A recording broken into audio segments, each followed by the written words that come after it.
அல்லாஹ் தான் உயர்ந்தவன் என்று பதில் சொல்லுங்க. குர்ஆன்ல எல்லா அருட்கொடைகளையும் அல்லாஹ் பட்டியலிடுகிறான். வமின் ரஹ்பத்திஹி ஜஅலலகுமுல் லைல வன்னஹார், என்னுடைய அருளிலிருந்து இரவையும் பகலையும். அவர் எங்கே இருக்கிறார் என்று கேட்டபோது நபி ஸல்லல்லாஹு அலைஹி வஸல்லம் சொன்னாங்க ஃபின்னார் என்று சொன்னார்கள். ஃபாத்திமாவுடைய வயிற்றிலே, ஒரு ஆமினாவுடைய ஆயிஷாவுடைய வயிற்றிலே பிறந்ததனால் முஸ்லிம் என்ற பட்டத்தை சுமந்து. அஸ்ஸலாமு அலைக்கும் வரஹ்மத்துல்லாஹி வபரகாத்துஹு. அஊது பில்லாஹி மினஷ் ஷைத்தானிர் ரஜீம். பிஸ்மில்லாஹிர் ரஹ்மானிர் ரஹீம்.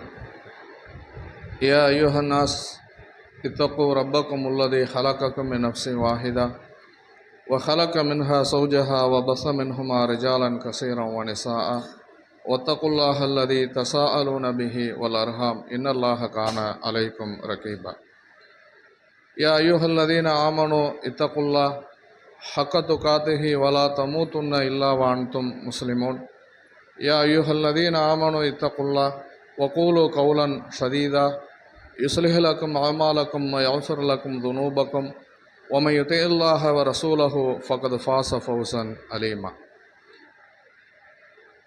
எல்லாம் வல்ல அல்லாஹுடைய நல்லடியார்களே, அன்பான சகோதர சகோதரிகளே, அல்லாஹுடைய கருணையால் அவன் நம்மீது கடமையாக ஆக்கியிருக்கக்கூடிய இந்த ஜும்மாவுடைய தொழுகைக்காக நாம் எல்லாம் இங்கே ஒன்று குழுமி இருக்கின்றோம். அன்பான சகோதர சகோதரிகளே, இந்த வார ஜும்மா உரையிலே நேர்வழிக்காக பாடுபடுவோம் என்கின்ற தலைப்பு தேர்வு செய்யப்பட்டிருக்கிறது. எல்லாம் வல்ல அல்லாஹ் ரப்புல் ஆலமீன் இந்த அகில உலகங்களை எல்லாம் படைத்து அதிலே மனித சமுதாயத்தை உயர்வான சமுதாயமாக படைத்து அவர்களுக்கு ஏராளமான அருட்கொடைகளை வாரி வழங்கி இருக்கின்றான். அப்படி அல்லாஹ் வாரி வழங்கி இருக்கக்கூடிய அந்த அருட்கொடைகளிலே மிக முதலிடத்தை, முக்கியமான இடத்தை பிடிக்கக்கூடிய ஒரு அருட்கொடை எதுவென்று கேட்டால் அல்லாஹ் வழங்கி இருக்கக்கூடிய இந்த நேர்வழி தான்.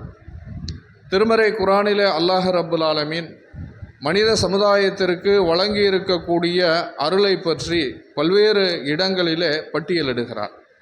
அதிலே குறிப்பாக ஒரு இடத்தில் அல்லாஹ் சொல்லுகிறான், 16வது அத்தியாயம் 18வது வசனத்தில் சொல்லுகிறான், வயின் தஅத்து நிஅமத்தல்லாஹ் லா துஹ்ஸுஹா, அல்லாஹுடைய அருட்கொடைகளை நீங்கள் எண்ண ஆரம்பித்தால் உங்களால் எண்ணி முடிக்க முடியாது என்று அல்லாஹ் ரப்புல் ஆலமீன் சொல்லுகிறான்.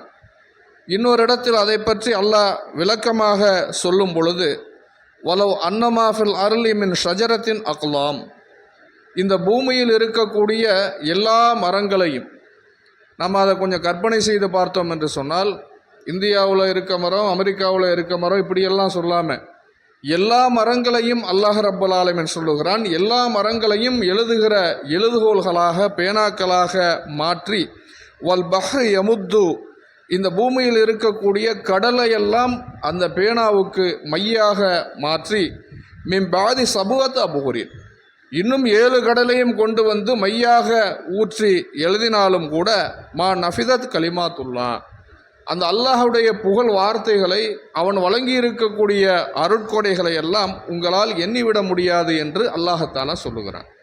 எவ்வளவு முயற்சி பண்ணாலும் சரி, இந்த மரங்களை எல்லாம் பேனாக்களாக்கி கடல் நீரை எல்லாம் மையாக மாற்றி ஊற்றி எழுதினாலும் அல்லாஹ்வுடைய நியமத்து, அவனுடைய வார்த்தைகள் என்று வந்துவிட்டது என்று சொன்னால் உங்களால் அதை எண்ணி முடிக்க முடியாது என்று அல்லாஹ் சொல்லுகிறான். அன்னா சபபினல் மா சப்பா, வானத்திலிருந்து உங்களுக்காக மழையை நாம் கொட்டென்று கொட்டச் செய்கிறோம். சும்ம ஷக்கனல் அர்ல ஷக்கா, அந்த நீரின் மூலமாக பூமியை நாம் பிளக்கச் செய்கிறோம். ஃபஅம்பத்னா ஃபீஹா ஹப்பா, அதிலிருந்து உங்களுக்கு நாம் தானியத்தை வெளிப்படுத்துகிறோம். வ இனபம் வ கல்பா, உங்களுக்கு நாம் திராட்சைகளையும் புற்பூண்டுகளையும் ஏற்படுத்துகிறோம். வ சைத்தூனம் வ நஹ்லா, உங்களுக்கு நாம் சைத்தூன் என்ற ஒலிவ மரத்தையும் பேரீச்சையையும், வ ஹதாயிக உல்பா, இவையெல்லாம் தனித்தனியான மரங்கள் அல்ல, அடர்ந்த தோப்புகளாக உங்களுக்கு நாம் வழங்கி இருக்கிறோம். வ ஃபாக்கிஹத்தம் வ அப்பா, உங்களுக்கு எத்தனையோ விதமாக பல வகைகளை நாம் வழங்கி இருக்கின்றோம் என்று அல்லாஹ் தஆலா சொல்லுகிறார். அதுபோல கால்நடைகள் மூலமாக மனித சமுதாயத்திற்கு வழங்கி இருக்கக்கூடிய அருளை அல்லாஹ் சொல்லும் பொழுது, ஃபீஹா திபுன், உங்களுக்கு அந்த கால்நடைகளிலே கதகதப்பான ஆடைகள் இருக்கிறது. ஓ மனாஃபிஉன், உங்களுக்கு வேறு பயன்களும் இருக்கிறது. காலையில் எழுந்தவுடன் ஒரு டீ சாப்பிட்டா தான் சுறுசுறுப்பே வருகிறது. அப்போ அந்த பால் எங்கேருந்து கிடைக்கிறது? அந்த கால்நடைகளிலிருந்து கிடைக்கிறது, அந்த பாலை நாம் குடிக்கிறோம். மின்ஹா தோக்குலுன், அதிலிருந்து நீங்கள் உண்ணவும் செய்கிறீர்கள். இப்படி அல்லாஹ்வுடைய அருட்கொடைகளை அடுக்கிக் கொண்டே போகலாம், எண்ணி முடிக்க முடியாது என்று அல்லாஹ் தஆலா சொல்லுகிறான். அப்போ திருமறை குர்ஆனில் எல்லா அருட்கொடைகளையும் அல்லாஹ் பட்டியலிடுகிறான். வமின் ரஹ்பத்திஹி ஜஅலலக்குமுல் லைல வன்னஹார், என்னுடைய அருளிலிருந்து இரவையும் பகலையும் படைத்திருக்கிறேன். நீங்கள் அமைதியாக தூங்குவதற்காக வெளிச்சமே இல்லாத இரவு, இப்படி அடுக்கிக் கொண்டே போகலாம்.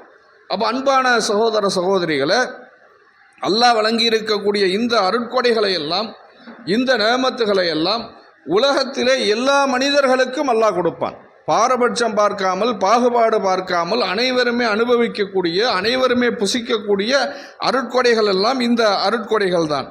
ஆனால் அல்லாஹ் தஆலாவுடைய நேமத்து ஒன்று, ஒரு அருட்கொடை இருக்கிறது, அது அல்லாஹ் எல்லாருக்கும் கொடுக்க மாட்டான். வெகு சிலரை தேர்ந்தெடுத்து அந்த நேமத்துகளை அல்லாஹ் தஆலா கொடுப்பான். அந்த நேமத்து கிடைக்கவில்லை என்று சொன்னால் இந்த உலகத்திலையும் ஒருவன் நஷ்டவாளி, மறுமையிலையும் நஷ்டவாளி. அந்த நேமத்து கிடைத்து விட்டது என்று சொன்னால் இந்த உலகத்திலும் அவனுக்கு பாக்கியம், மறுமையிலும் அவன் பாக்கியசாலி. அது என்ன நேமத்து? அல்லாஹ் சொல்லுகிறான், வலக்கது பாஸனா ஃபி குல்லி உம்மத்தின் ரசூலா, ஒவ்வொரு சமுதாயத்திற்கும் நாம் இறை தூதர்களை அனுப்பினோம், ரசூலை அனுப்பினோம். வனயபுதுல்லாஹ வஜ்தனிபு தாஊத், நீங்கள் அல்லாஹ்வை மட்டுமே வணங்க வேண்டும், ஷைத்தான்களை, தாக்கூத்துகளை விட்டு நிராகரிக்க வேண்டும் என்று தூதரை அனுப்பினோம். அந்த அடிப்படையில் தான் அல்லாஹ் தஆலா மூசா நபியை அனுப்பினான், ஈசா நபியை ஒரு சமுதாயத்திற்கு தூதராக அனுப்பினான், ஜக்கரியா நபி ஒரு சமுதாயத்திற்கு தூதராக வந்தார்கள்.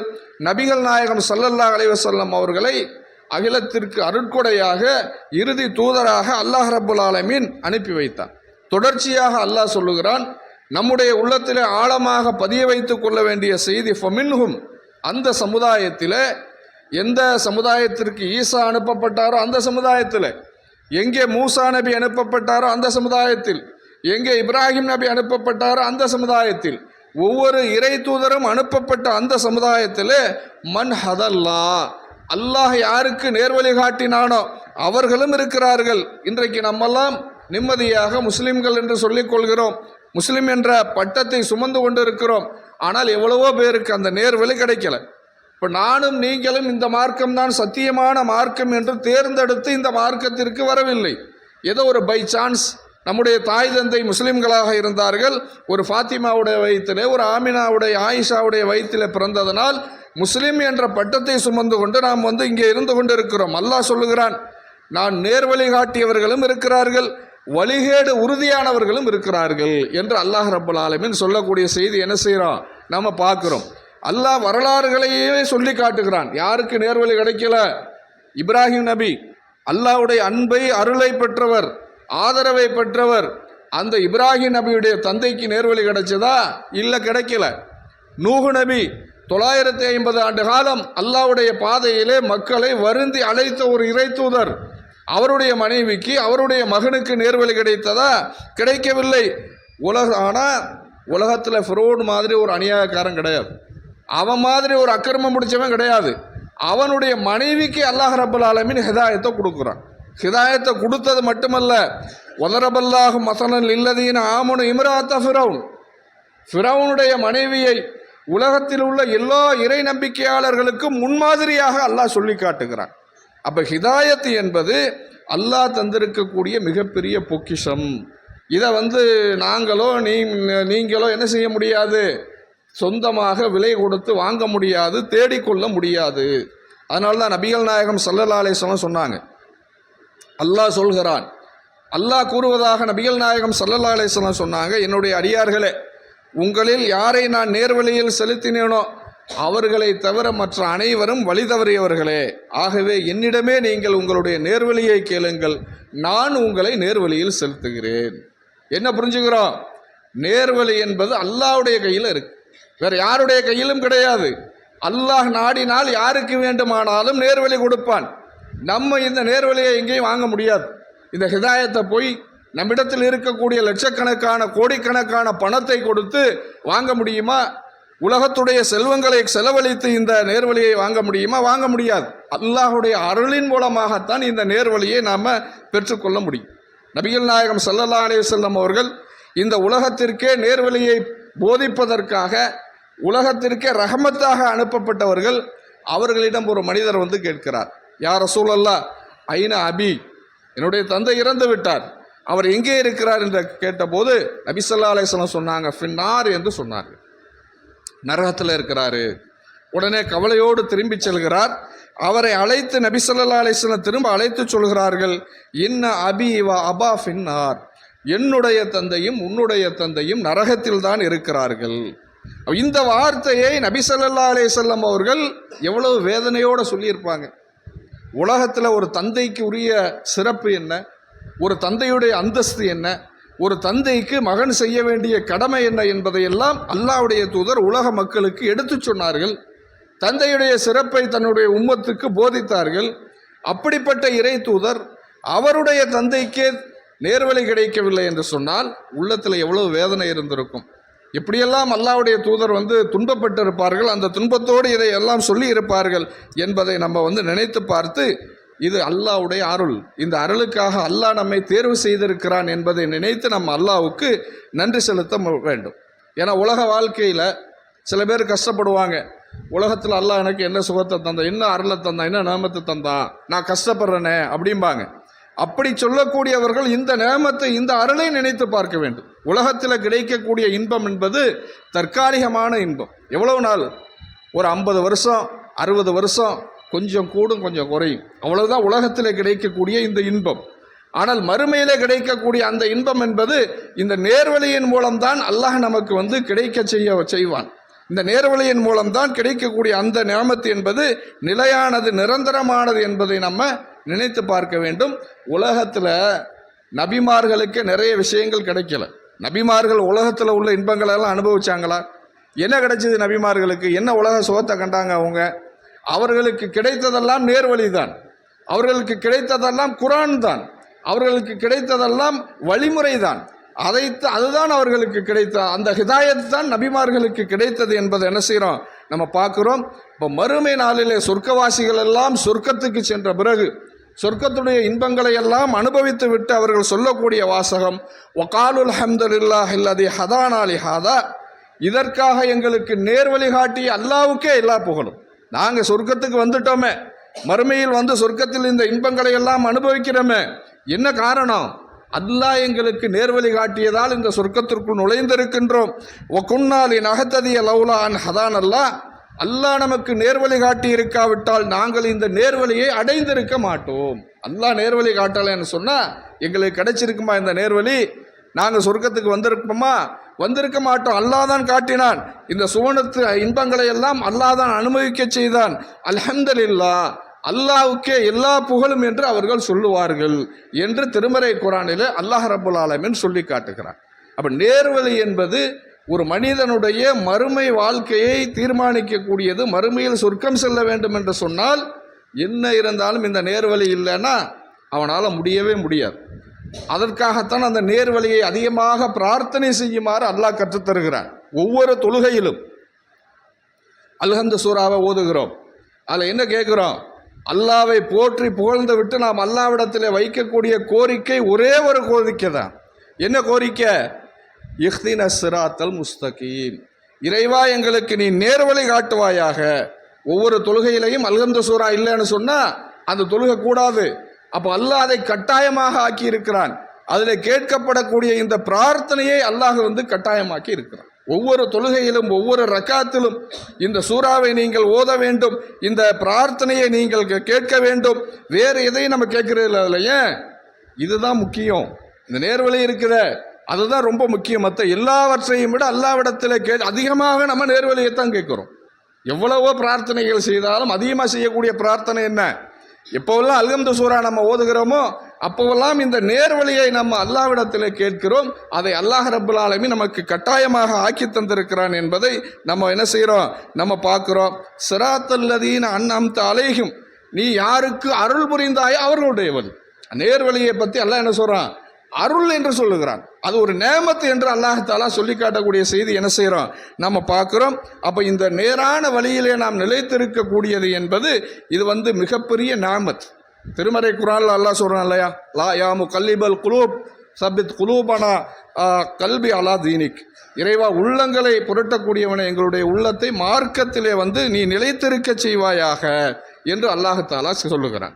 அப்போ இந்த நேர்வழி என்பது தியாகம் செய்ய செய்யத்தான் வந்து உறுதி அதிகமாகும். சஹாபாக்கள் என்ன செஞ்சாங்க? நமக்கு கிடைத்திருக்கக்கூடிய இந்த நேர்வழி அவர்களுக்கு கிடைத்த போது அந்த நேர்வழியை தக்க வைத்துக் கொள்வதற்காக, அந்த நேர்வழியில் நிலைத்திருக்க வேண்டும் என்பதற்காக பல்வேறு தியாகங்களை செய்தார்கள். எதிரிகளால் விரட்டி அடிக்கப்பட்டார்கள், அடி உதைக்கு ஆளானார்கள், சித்திரவதை செய்யப்பட்டார்கள், இரத்தம் சிந்தினார்கள், சொந்த மண்ணை விட்டு விரட்டி அடிக்கப்பட்டார்கள். எல்லாம் எதுக்காக? இந்த நேர்வழிக்காகத்தான். என்ன விலையை கொடுத்தாலும் இந்த நேர்வழி எனக்கு வேண்டும், இதுதான் எனக்கு முக்கியம். உலகத்தில் இருக்கக்கூடிய செல்வங்களை விட மிகப்பெரிய செல்வமாக அல்லாஹ் தந்திருக்கக்கூடிய குர்ஆன் இருக்கிறது, அவன் தூதர் போதித்திருக்கக்கூடிய இந்த வழிமுறை இருக்கிறது, இந்த நேரான பாதை இருக்கிறது, இதுதான் முக்கியம். உலகத்தில் நாங்கள் சிரமங்களை துன்பங்களை அனுபவித்தாலும் கூட அதையெல்லாம் இன்பமாக எண்ணி நாங்கள் ஏற்றுக்கொள்கிறோம், இந்த நேர்வழிக்காக அதை விலையாக கொடுக்கின்றோம் என்ற உறுதியும் உணர்வும் நபி தோழர்களிடம் இருந்தது இல்லையா? அதனால தானே கஷ்டங்களை எல்லாம் அவங்க வந்து பொருட்படுத்தவே இல்லை. எவ்வளவு கஷ்டங்களை சந்திச்சாங்க. அபு மூசா ரலியல்லாஹு அன்ஹு சொல்லக்கூடிய ஒரு செய்தி புகாரியிலே பதிவு செய்யப்பட்டிருக்கிறது, 4128வது செய்தியாக. அவங்க சொல்றாங்க, நாங்கள் நபி ஸல்லல்லாஹு அலைஹி வஸல்லம் அவர்களோடு ஒரு போருக்கு சென்றோம். எங்களில் 6 பேருக்கு ஒரு ஒட்டகம் இருந்தது. ஒரு ஒட்டகத்தில் 2 பேர் ஏறலாம், 4 பேர் நடந்து போகணும். அடுத்த 2 பேர் 4 பேர் நடப்பாங்க, அடுத்த 2 பேர் 4 பேர் நடப்பாங்க. இப்படியாக என்ன செஞ்சோம்? ஒரு ஒட்டகத்துக்கு 6 பேர் இப்படி நாங்கள் போனோம். பாலைவனம் இல்லையா? பாலைவன மணலில் வந்து சூடு எப்படி இருக்கும்? அதில் நாங்கள் நடந்ததால் எங்கள் பாதங்கள் எல்லாம் தேய்ந்து எங்கள் நகங்கள் எல்லாம் விழுந்து விட்டது அப்படின்னு சொல்கிறார். நாங்கள் என்ன செஞ்சோம் தெரியுமா? அந்த கிழிந்து போன பழைய ஒட்டு துணிகளை எங்கள் கால்களிலே சுற்றி கொண்டு நடந்துவோம். அதனாலேயே அந்த போருக்கு தாத்துர் ரிகா, ஒட்டு துணி போர் என்ற பெயர் வந்தது என்று அவர் சொல்லிட்டு சொல்றாரு. நான் இதை வெளியில சொல்லியிருக்க கூடாது. ஒரு தியாகத்தை செஞ்சிட்டாரு, அல்லாவுக்காக செஞ்சிட்டாரு, அதை வெளியில சொல்றது அவரே விரும்பல. ஏன்? அல்லாவுக்காக செஞ்சு அல்லாஹ் கூலி கொடுப்பான். ஏன் மற்றவங்கள்ட்ட இதெல்லாம் போய் செய்ய? எவ்வளவு கஷ்டம் இருந்தாலும் இதையே சொல்லணும். மார்க்கத்துக்காக கஷ்டப்பட்டதெல்லாம் மக்கள்கிட்ட சொல்லிட்டு இருக்காங்க, மற்றவங்கள்ட்ட நான் அதை செஞ்சு இதெல்லாம் சொல்லியிருக்க கூடாது என்று அவரே என்ன செய்கிறாரு? தன்னுடைய வாயால் சொல்லக்கூடிய அந்த செய்தியை என்ன செய்கிறோம்? நம்ம வந்து பார்க்குறோம். அப்போ அவ்வளவு தியாகங்கள் செஞ்சதுனால அல்லாஹ் என்ன செஞ்சான்? அல்லாஹ்வுடைய வாக்குறுதி என்னவோ அதை கொடுத்தான். உலகத்தில் வந்து ஈமான் கொண்டு கஷ்டப்படக்கூடிய மக்கள் அல்லாஹ் தஆலா நிராதரவாக விடமாட்டான். திருமறை குர்ஆனிலே அல்லாஹ் வாக்குறுதி அளிக்கின்றான், வஅதல்லாஹுல்லதீன ஆமனு மின்கும் வஅமிலு ஸாலிஹாத். அல்லாஹ் வாக்குறுதி தருகிறான் யாருக்கு? ஆமனு, இறை நம்பிக்கை கொண்டு, வஅமிலு ஸாலிஹாத், நல்லறங்கள் செய்யக்கூடிய மக்கள் இருக்கிறார்களே அவர்களுக்கு அல்லாஹ் வாக்குறுதி தருகிறான், வயஸ்தக்லிஃபன்னஹும் ஃபில் அர்த், அவர்களை அந்த பூமியில் அவன் குடியமர்த்துவான், யாரும் கிளப்ப முடியாது. வலையும் மக்கினன்னலகும் தீனலகும் இருத்தாதலகும்.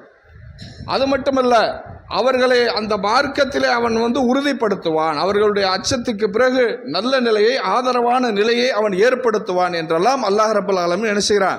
சொல்லி காட்டுகிறான். சஹாபாக்களுக்கு அந்த வாழ்க்கை கிடைத்தது. கடைசி வரைக்கும் கஷ்டப்படல சஹாபாக்கள். ஆரம்பத்தில் கஷ்டப்பட்ட சஹாபாக்கள் எல்லாம் பெரிய பெரிய பதவிகளை அடையலையா? கலீஃபாக வரல. அபூபக்கர், உமர், இவங்கெல்லாம் யாரு? கலீஃபாவா? இல்லை ராஜ பரம்பரையில் வந்தவங்களா? அல்லாஹ் கொடுத்தான், ஆட்சியை கொடுத்தான், அதிகாரத்தை கொடுத்தான். பல சஹாபாக்கள் கவர்னராக போனாங்க. இது மாதிரியான நற்செய்திகளை எல்லாம் அடைந்து கொண்ட நபித்தோழர்களையும் என்ன செய்யற காரணம் என்ன? அவர்கள் செய்த தியாகம். நேர்வழிக்காக அவர்கள் பட்ட கஷ்டங்கள், சிரமங்கள், துன்பங்களை எல்லாம் அல்லாஹ் வந்து அங்கீகரித்தான். மறுமையில் அவர்களுக்கு பெரிய கூலியை அல்லாஹ் தயார் செய்து வைத்திருக்கிறான். இந்த உலகத்தில் அல்லாஹ் அளித்த வாக்குறுதியை அவர்கள் பெற்றுக்கொண்டார்கள் என்கின்ற செய்தி என்ன செய்கிறோம்? நம்ம பார்க்குறோம். இன்னைக்கு நம்ம வந்து என்ன செய்கிறோம்? மார்க்கத்துக்காக கஷ்டப்படுறோம், அழைப்பு பணி செய்யணுங்கிற ஒரு திருமண கூட்டம் போடுறோம், ஒரு பொதுக்கூட்டம் போடுறோம், ஒரு மாநாடு போடுறோம். இதெல்லாம் வந்து என்ன? இதுக்காக பல ஏற்பாடுகளாக செய்யணும், பண வசூல் பண்ணணும், ஓடணும், உடியாரணும், இதெல்லாம் வந்து செய்யணும். இதெல்லாம் நமக்கு என்ன செய்யும்? சிரமமாக இருக்குது. சில நேரத்தில் பாரமாக கூட தெரியும். என்ன தொடர்ச்சியாக அப்படி அந்த மாதிரியான ஒரு மனச்சோர்வு கூட வரலாம். ஆனால் நம்ம பார்க்குற இஸ்லாமிய வரலாற்றை எடுத்து பார்த்தோம் என்று சொன்னால், சஹாபாக்கள் செய்த தியாகத்தெல்லாம் எடுத்து பார்த்தோம்னு சொன்னால் ஒன்றும் இல்லை. ஒரு மீட்டிங் போடுறது சிரமம்தான், ஒரு போருக்கு போயிட்டு வர்றது எவ்வளோ பெரிய சிரமம், அதுக்காக எவ்வளோ ஏற்பாடு செய்யணும். ஒரு யுத்தத்தை சந்திப்பது என்று சொன்னால், சஹாபாக்கள் சந்தித்த போரெல்லாம் சாதாரண போர் இல்லைங்க. ரொம்ப பயங்கரமான யுத்தங்களை எல்லாம் சஹாபாக்கள் சந்தித்தாங்க. நம்மளாம் நினைச்சு கூட பார்க்க முடியாது, நிற்க முடியாது. அவ்வளவு கடுமையான சூழலை நபி தோழர்கள் எதிர்கொண்டார்கள். நபி ஸல்லல்லாஹு அலைஹி வஸல்லம் அவங்க காலத்தில் மூத்தா போர் என்று சொல்லக்கூடிய ஒரு பெரிய பயங்கரமான போர் நடந்தது. இப்போ இது ஒரு ஹிஜ்ரி 8வது வருஷம் நடந்தது. கிபி 629 சொல்லி வரலாற்று ஆசிரியர்கள் சொல்கிறாங்க. ஆகஸ்ட் இல்லைன்னா செப்டம்பர் மாதம் இந்த யுத்தம் நடந்தது. அந்த மூத்தா அப்படிங்கிற ஊர் அந்த பைத்துல் மக்தஸ்லேருந்து ஒரு 2 நாள் நடைப்பயண தூரத்தில் இருக்கக்கூடிய ஒரு ஊர். ஏன் இந்த போர் நடக்குதுன்னா, நபி ஸல்லல்லாஹு அலைஹி வஸல்லம் அவர்கள் ஒரு இஸ்லாமிய அழைப்பு கடிதத்தை அந்த புஸ்ராங்கிற ஒரு மன்னனுக்கு கொடுத்து அனுப்புகிறாங்க. நபி தோழர்கள் அதை கொண்டு போகிறார். அல் ஹாரிஸ் இப்னு உமைர் அல் அஸ்தி ரலியல்லாஹு அன்ஹு இவர் தான் கொண்டு போகிறார். அந்த பல்கா மாநிலங்கிற ஒரு மாநிலம் இருக்குது. அங்கே ஒரு கவர்னர் இருக்கிறான். அவன் என்ன செய்கிறான், கவர்னர்கிட்ட போய் கவர்னர் வழியாக மன்னருக்கு கடிதம் போக வேண்டும். அவன் என்ன செய்கிறான்னு சொன்னால், அந்த நபி தோழரை பிடித்து கைது செய்து அவரை கொலை செஞ்சிடறான். கொலை செஞ்ச உடனே ரசூலுல்லாஹ் பெரிய அதிர்ச்சி. அதாவது தூதுவர்களை கொலை செய்வது என்பது ஒரு கொடிய அரசியல் குற்றம். ஒருத்தன் ஒரு தூதுவராக போகிறான், ஒரு செய்தியை கொண்டு போகிறான், அவனை கொலை செய்கிறதுங்கிறது நடைமுறையில் பெரிய குற்றம் அது. அப்போ ரசூலுல்லாஹ் என்ன செஞ்சாங்க, ரொம்ப கவலைப்பட்டாங்க. இது மாதிரி செஞ்சுட்டாங்களே, தூதரை கொலை செஞ்சால் என்ன அர்த்தம், உன்னால் முடிஞ்சதை பாரு, வர்றாருந்தா வாடான்னு தானே அர்த்தம். அப்போ ரசூலுல்லாஹ் என்ன செய்கிறாங்க, ஒரு படையை அனுப்புகிறாங்க. 3000 பேர் கொண்ட ஒரு படையை அனுப்புகிறாங்க. அந்த படை என்ன செய்யுதுன்னு சொன்னால், மகான் அப்படிங்கிற இடத்தை அடைகிறது. இஸ்லாமிய உளவாளிகள் என்ன செய்கிறாங்க, எதிரி நாட்டை உளவறியக்கூடியவர்கள் ஒரு செய்தியை கொண்டு வர்றாங்க. என்ன செய்தின்னு சொன்னால், நம்ம 3000 பேர் போகிறோம், அவன் என்ன செஞ்சிட்டான்னு சொன்னால் 2 லட்சம் பேர் கொண்ட ஒரு பெரிய படையை திரட்டி கொண்டு யுத்தத்துக்கு வர்றான். இந்த செய்தியை கேட்டவுடனே சஹாபாக்களுக்கு கடுமையான அதிர்ச்சி. 2 லட்சம் பேரா, இவ்வளோ பெரிய படையை நம்ம பார்த்ததே இல்லையே. நம்ம 3000னா 6000 பார்த்துருப்போம், 7000 பார்த்துருப்போம். ஒரு 10,000 வந்தால் கூட துணிஞ்சு நம்ம பார்த்துருவோம், 2ல் 1 பார்த்துருவோம். 2 லட்சம் பேர்னா 3000 பேர் எங்கே, 2 லட்சம் பேர் எங்கே? யாராக இருந்தாலும் என்ன செய்யும், மனிதன் என்ற அடிப்படையில் ஒரு பெரிய திகில், அச்சம் ஏற்படும். சஹாபாக்கள் என்ன செஞ்சாங்க, நம்ம போக வேண்டாம், ரசூலுல்லாஹ்க்கு கடிதம் எழுதுவோம், அவங்க கூடுதலான வீரர்களை அனுப்பட்டும், இல்லை நீங்கள் திரும்பி விடுங்கள் என்று சொன்னால் நம்ம திரும்பி போயிடுவோம், போக வேணாம் அப்படின்னு சொல்லி முடிவு பண்ணி ஒரு இடத்துல தங்குறாங்க. 2 நாள் ஆயிடுது. போவோமா வேண்டாமா என்ன செய்வோம் இந்த யோசனையிலே ஓடும் பொழுது அப்துல்லா இப்னு ரவாஹா ரலியல்லாஹு அன்ஹு அவர்கள் எந்திரிக்கிறாங்க. எந்திரிச்சு நின்று மக்கள்கிட்ட பேசுகிறாங்க. நீங்கள் எதுக்காக மதீனா விட்டு கிளம்பி வந்தீங்கன்னு கேட்குறாங்க. நீங்கள் மதீனா விட்டு கிளம்பி வந்துட்டீங்க, எதுக்கு வந்தீங்க? சண்டையில் ஜெயிக்கிறதுக்கா, யுத்தத்தில் ஜெயிச்சு கனிமத்து பொருட்களோட பெரிய வெற்றியோடு திரும்ப அதுவா? இல்லையே, நீங்கள் ஆசைப்பட்ட வீர மரணத்தை தேடித்தானே வந்தீங்க. அந்த மரணம் இந்த வந்துருச்சு. அல்லாஹ்வுடைய பாதையில் மௌத்தா போகணுன்னு தானப்பா வந்தீங்க. அதானே உங்களுடைய ஆசை, ஷஹீதாக வேண்டும் என்பது தானே உங்களுடைய விருப்பம். இதோ அல்லாஹ் கண்ணுக்கு முன்னால் அந்த ஷஹாதத்தை காட்டுகிறான், ஷஹீதாவதற்குரிய வாய்ப்பை காட்டுகிறான். நம்ம எப்பவும் எல்லா சண்டையிலையும் எதை வச்சு ஈடுபட்டோம்? நம்மகிட்ட இருக்க காசை வச்சா, பணத்தை வச்சா, ஆயுதங்களை வைத்து கொண்டா, நிறைய ஆட்பலத்தை திரட்டி கொண்டு அந்த எண்ணிக்கையை வைத்தா யுத்தங்கள் நம்ம இதுவரைக்கும் செஞ்சுருக்கோம். அப்போ எதை வச்சு நம்ம முடிவு செஞ்சோம்? அல்லாவின் மீது வைத்துள்ள நம்பிக்கையின் அடிப்படையில் அல்லாவுக்காக நம்ம போரிடுகிறோம். 2ல் 1 உங்களுக்கு கிடைக்கும், 1 வெற்றி கிடைக்கும் அல்லது வீர மரணம் கிடைக்கும், 2ல் 1 உங்களுக்கு கிடைக்கும், கிளம்புங்க அப்படின்னு சொன்ன உடனே சஹாபாக்கள் எல்லாம் கிளம்பினார்கள். படை நகர்ந்தது. ஒரு இடத்தில் அந்த மூத்தா என்ற இடத்தை அடைந்த பொழுது அந்த 3 லட்சம் வீரர்களுக்கு சமமாக, அந்த 2 லட்சம் வீரர்களுக்கு சமமாக இந்த 3000 பேர் கொண்ட படை சரிக்கு சமமாக நின்று சஹாபாக்கள் யுத்தம் செய்தார்கள். அந்த யுத்தத்திலே ஜாஃபர் ரலியல்லாஹு அன்ஹு அவர்கள் தளபதியாக இருந்து கடுமையாக போரிடுகிறார்கள். அவருடைய கையை ஒருத்தன் வெட்டுறான், இன்னொரு கையை ஒருத்தன் வெட்டுகிறான், அவர்கள் ஷஹீதாகிறார்கள். நபிகள் நாயகம் ஸல்லல்லாஹு அலைஹி வஸல்லம் அவர்கள் போர்க்களத்தில் காட்சிகளை எல்லாம் நேரிலே சொல்வதைப் போல நபி தோழர்களிடத்திலே சொல்லிக் கொண்டு இருக்கிறார்கள். இதோ ஜாஃபர் கொல்லப்பட்டு விட்டார், அடுத்த தளபதி கொல்லப்பட்டார், அடுத்த தளபதி கொல்லப்பட்டார், அடுத்த காலித் பின் வலீத் கையிலே கொடியை எடுத்துக்கொண்டார். ஜாஃபர் கொல்லப்பட்டார். அவர் ஜிப்ரீலோடும் மீகாயிலோடும் வானத்திலே பறந்து செல்கிறார். அவர்களுடைய வெட்டப்பட்ட 2 கைகளுக்கு பதிலாக 2 ரெக்கைகளை அல்லாஹ் தந்து விட்டான். ஜாஃபர் இப்னு தையார், ரெக்கைகளை உடையவர் ஜாஃபர் என்று அல்லாஹ்வுடைய தூதர் சொன்னாங்க. இப்னு உமர் சொல்றாங்க, நான் ஜாஃபருடைய மகன் அப்துல்லா இப்னு ஜாஃபருக்கு சலாம் சொல்லும் போதெல்லாம் 2 ரெக்கைகளை உடையவரின் மகனே, சலாமுன் அலைக்க, உங்கள் மீது சலாம் உண்டாகட்டும் என்றுதான் நான் சலாம் சொல்வேன். ஏன்? அல்லாஹ் அவ்வளவு பெரிய கண்ணியத்தை, சிறப்பை அவர்களுக்கு கொடுத்தான். ஹாலித் பின் வலீத் அவர்கள் தளபதியாக அந்த பொறுப்பை கையில் எடுத்து கொண்டார்கள். போர்க்களத்துடைய நிலையே மாறுகிறது. அந்த ரோமானிய படைகளை விரட்டி மிகப்பெரிய வெற்றியை பெற்று அந்த வெற்றியோடு மதீனா நோக்கி திரும்புகிறார்கள். ஒட்டுமொத்த அரபுலகமே பிரமித்து போனது. ரோமர்களோடு போர் செய்வது என்பது தற்கொலைக்கு சமம் என்று அரபுகள் நினைத்திருந்தார்கள். ஏன்? லட்சக்கணக்கான வீரர்களை கொண்டு வருவான், யாருமே ஜெயிக்க முடியாது அவங்கிட்ட என்று எண்ணி இருந்த அரபுகளுக்கு மத்தியில் வெறும் 3000 பேர் குறை சாதாரணமாக சென்று அந்த 2 லட்சம் பேரை வெற்றி கொண்டு விட்டு எந்த அதிக சேதமும் இல்லாமல் ஒரு படை திரும்புகிறது என்று சொன்னால், இவங்கெல்லாம் உண்மையிலே இவர்களுடைய தலைவர் சாதாரண ஆள் கிடையாது, இறை தூதர் தான், இறைவனிடமிருந்து செய்தி அவருக்கு வருவது உறுதிதான் என்று சொல்லி அதுவரைக்கும் முஸ்லிம்களோடு வம்பிழுத்து கொண்டிருந்த சுற்றி இருந்த கோத்திரங்கள் எல்லாம் பணிந்து இஸ்லாத்தை ஏற்றுக்கொண்டார்கள் என்ற செய்தியை என்ன செய்கிறோம், நம்ம பார்க்குறோம். அப்போ அல்லாஹ் ரப்புல் ஆலமீன் நேர்வழிக்காக உறுதியோடு, அந்த உறுதியான நம்பிக்கையோடு யார் போராடினாலும் அவர்களை அல்லாஹ் கைவிடுவது கிடையாது. நினைக்கலாம் நம்மகிட்ட காசு இல்லை, பணம் இல்லை, பொருளாதாரம் இல்லை, நிறைய செலவாகுது. இல்லை, அல்லாஹ் நாடினால் எப்படியும் கொடுப்பான். அல்லாஹ் உதவி செய்தான் என்று சொன்னால் உலகத்தில் யாராலும் ஒருவரை மிகைக்க முடியாது. இஸ்லாமிய வரலாறு, நபித்தோழர்களுடைய வரலாறு நமக்கு சொல்லக்கூடிய செய்திகள் இதுதான். அல்லாஹ்வுடைய பாதையிலே சிரமம் என்று வந்துவிட்டால் எதையும் அவர்கள் பார்ப்பது கிடையாது. எந்த சிரமம் வந்தாலும், எந்த கஷ்டம் வந்தாலும் அதை துணிவோடு எதிர்கொண்டு எங்களுக்கு இந்த மார்க்கம்தான் உயிரை விட மேலானது என்பதை நிரூபித்திருக்கிறார்கள். அந்த தியாகத்தால் தான் இஸ்லாமிய மார்க்கம் உலகம் முழுவதும் பரவி இருக்கிறது.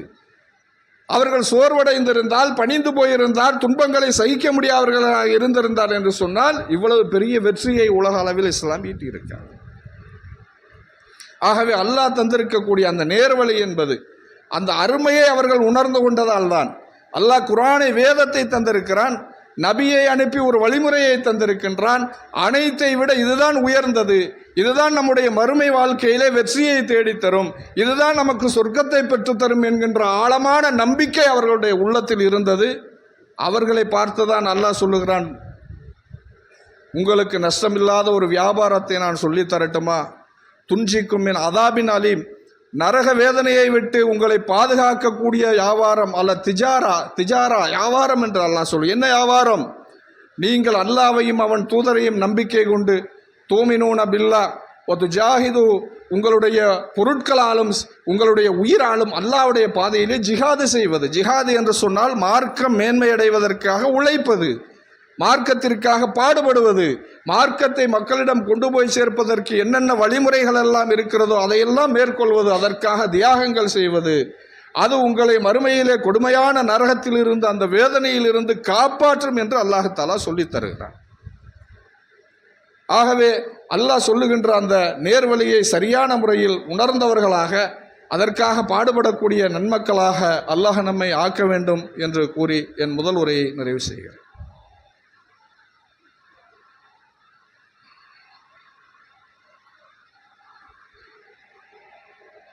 அன்பான சகோதர சகோதரிகளே,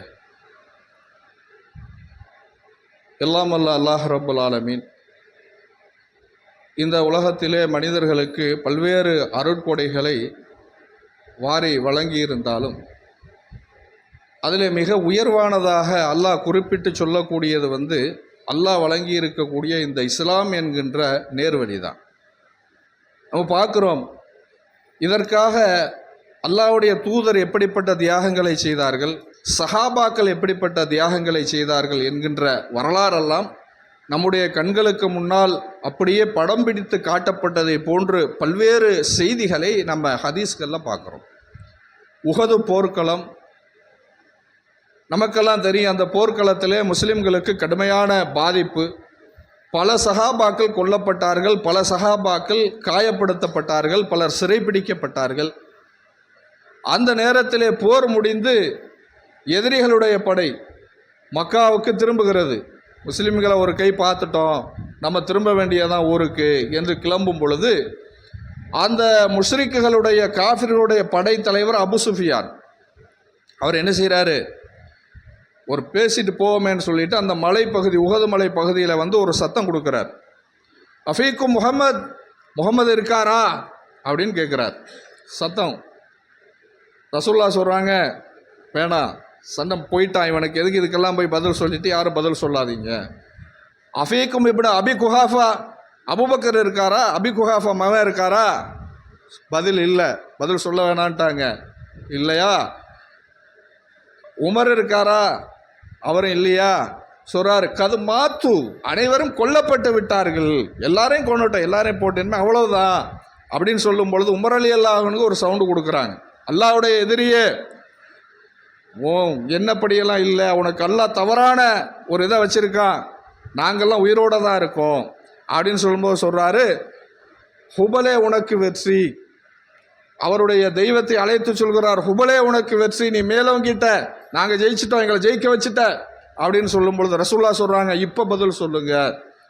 முதல்ல சொன்னது வாய் சவடாலுக்காக கூப்பிட்டான், அது வேணான்னு சொன்னேன். இப்போ அவன் கொள்கையை சொல்கிறான், இப்போ பதில் சொல்லுங்க. அல்லாஹ்வுடைய தூதரை என்ன பதில் சொல்றது? அல்லாஹ் தான் உயர்ந்தவன் என்று பதில் சொல்லுங்க. எப்போ? யுத்தத்தில் தோத்து போயிருக்காங்க, அடி வாங்கி இருக்காங்க, பாதிக்கப்பட்டு இருக்கிறார்கள், ரத்தம் சொட்டி கொண்டு இருக்கிறது. அந்த நிலையிலும் கொள்கைக்காக அல்லாஹ்வுடைய தூதர் குரல் கொடுத்தார்கள். நாங்கள் அடி வாங்கி இருக்கலாம், வெட்டுப்பட்டு இருக்கலாம், ரத்தம் சொட்டி கொண்டு இருக்கலாம், ஆனால் கல்லு தான், கல் எங்கேயும் எப்பவும் மேலே வராது, அல்லாஹ் தான். அபு சுபியான் சொன்னார், எங்களுக்கு உஸ்ஸா இருக்கு, உங்களுக்கு உஸ்ஸா இல்லையே.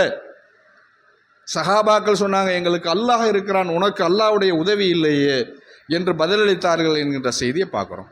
இவ்வளவு கஷ்டமான சூழ்நிலை, எவ்வளவு எதிரிகளுக்கு முன்னால் நின்று இந்த இஸ்லாத்தை, இந்த கொள்கையை, இதுதான் உயர்ந்தது, இதுதான் மேன்மையானது என்று சொல்லக்கூடிய உறுதியை அல்லாஹ் ரப்புல் ஆலமீன் நபிக்கு தந்திருந்தான், நபி தோழர்களுக்கு தந்திருந்தான். என்ன காரணம்? என்னதான் வெட்டினாலும் குத்தினாலும் இதுதான் சத்தியம், இதுதான் உண்மை, இதுதான் நேர்வழி, இதுதான் மறுமையுடைய வெற்றி, இதில் தான் சொர்க்கம் அடங்கி இருக்கிறது, இதுதான் சொர்க்கத்துக்கு போகக்கூடிய பாதை.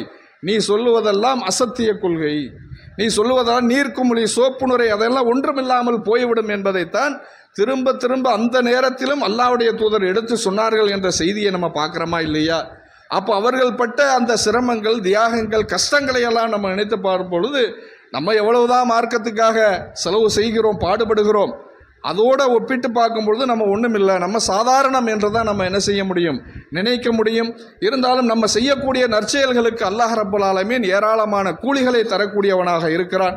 உலகத்திலும் நம்முடைய தாவாவை அல்லாஹ் ஏற்றுக்கொண்டு அதை மக்களிடத்திலே கொண்டு போய் சேர்ப்பான். அதற்காக நாம் செய்யக்கூடிய நற்பணிகளுக்காக மறுமையிலும் அல்லாஹ் ரப்புல் ஆலமீன் நமக்கு உயர்ந்த கூலியை தரக்கூடியவனாக இருக்கிறான் என்று கூறி நிறைவு செய்கிறேன். வருகின்ற ஞாயிற்றுக்கிழமை பிப்ரவரி 9 அன்று அறந்தாங்கியிலே மாபெரும் ஏகத்துவ எழுச்சி மாநாடு ஏற்பாடு செய்யப்பட்டிருக்கிறது. அதற்கான ஒரு முனைப்பான களப்பணிகள் நமது ஊரில் நடந்து கொண்டிருப்பது தாங்கள் எல்லோருமே அதை அறிந்திருப்பீர்கள். அந்த வாகனத்திற்கு புறப்படுவதற்கான வாகனங்கள் ஞாயிற்றுக்கிழமை மதியம் 2 மணி அளவிலே மர்கஸில் இருந்து வாகனங்கள் புறப்படும் என்பதை கிளையின் சார்பாக அறிவித்துக் கொள்கிறோம். அஸ்ஸலாமு அலைக்கும் வரஹ்மத்துல்லாஹி வபரகாத்துஹு.